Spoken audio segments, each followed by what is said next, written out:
Hello everyone, this is the second video from the sports department that we put up on the website. The first one, which I hope you've seen, was to suggest that you subscribe to Joe Wicks's YouTube channel for his daily workout at 9 o'clock every day. High energy, really positive, really optimistic stuff which will get your day off to an energetic and healthy start. So I hope you've managed to check in and do some of the workouts with Joe. On a daily basis, we in the sports department, Megan, Janik and I, are going to be putting short video clips up on the website, giving you some more tips and ideas to factor into your day. And today, I'm going to start with juggling. You might say, why juggling? We've never done it at school before, but there's some good reasons why it's a good thing to do, to learn to juggle. Firstly, if you can juggle, you can catch pretty much anything. So with sports like netball, softball, rounders, rugby, basketball, all sports we do at Hampton Court House, it'll help improve your catching skills. The second thing is we're going to be playing more table tennis and competitively at the school. And one of the things you have to be able to do to serve in table tennis is throw a ball vertically really accurately, and juggling will help with that. The third thing is that when you're juggling, you've got a number of things going on at once, and it improves your peripheral vision. This is your ability to see things outside of the point at which you're particularly looking. And it develops left and right hand skills, which is useful for most sports too. It's a really difficult skill. I can't do it, Megan and Janet can't do it, but we thought we'd all start together, and let's see when we come back to school, let's see how far we've all got. Anybody can start this from year one all the way upwards. And we've broken it down into what we think are manageable chunks, and we're going to start today. The equipment is really simple. I'm using a pair of socks. I'm going to roll them up into a ball, nice and loosely, so that it makes a nice, soft, easy to manage juggling implement. I would always recommend that you use clean socks, because it's very difficult to juggle if you're holding your nose with one hand if you've used an old pair of socks.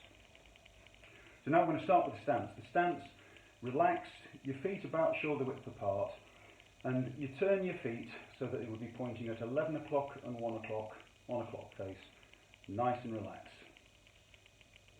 The next thing with juggling is that you need to keep your elbows as still as you can. They're into your side, relaxed, not jammed into the side. You should be able to feel your lower rib, and that's a skill we're going to try and practice. Shoulders nice and relaxed, and our hands out flat. And what we're going to try and do is keep our elbows still, and our hands are going to be throwing the ball whilst we stay pretty still otherwise.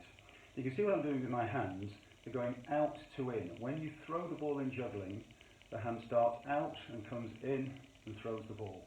Catch it with the other hand and it returns it out to in. So the hand movements are out to in and up, out to in and up, and they go in a sequence like that. So the first thing to do is just start practicing that movement. When you've got that movement going, we're going to try throwing our ball. I know it's a pair of socks, so I'm calling it a ball. So I'm going to start it in one hand, and I'm going to flip it into the air and catch it in the other hand. And I'm trying to keep my elbows still. I've caught it, I'm going to return it to the other hand. And up, left to right, right to left. Now that looks simple. It gets a bit boring after a while, I have to be honest. You have to practice that over and over again, so you can get the hand movement out to in. Whoops, I slipped with that one. Keep your elbows still. The point at which I'm aiming for is just slightly above my head.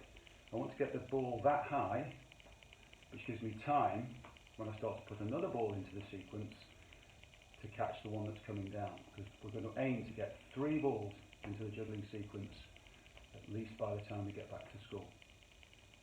The final thing to tell you is that when you start throwing the ball, your eyes stay fixed at the point just above your head. I'm going to be looking slightly ahead at where I want the ball to reach its peak. I'm trying not to look down at my hands, trying to trust that I know where the ball's going to go and I can catch it. I'm just going to do this for about 4 or 5 minutes. Whoops, that was a loose one. About 5 times a day. So I'm going to be doing about 20 minutes of this a day. The great thing about it is you can just put your rolled up socks down somewhere handy, And when you're bored or you want a bit of a change, do something a bit different, you can just pick it up and start practicing. Just trying to get a nice arc, because when we put another ball in this sequence, we want to be confident that that one we can always catch. And that's the start of juggling. So if you put that into your day, let's see how we all get on. Megan and Jack have started as well, and every week I'll give you another little tip to develop the skill and move it on, bringing in another ball and so on. The last thing to say this morning before I sign off is that I've put juggling into my plan. So I've been making plans for the day, and one of the things I've done is that I've said, hang on, let me get this the right way around, that I want to, when we come back to school, I want to learn something new. So I'm saying I want to feel like I'm improving. I've got it all written up on my plan here. I want to be able to juggle 3 balls. I'm going to do 5 minutes each day. And the only thing that's going to stop me is if I decide to give up because I find it too hard. And it is really tricky. I can't juggle yet, but I'm determined that by the time we come back to school, I'm going to have at least made a start on learning a new skill. Get started on that. Stay well, and I'll speak to you soon.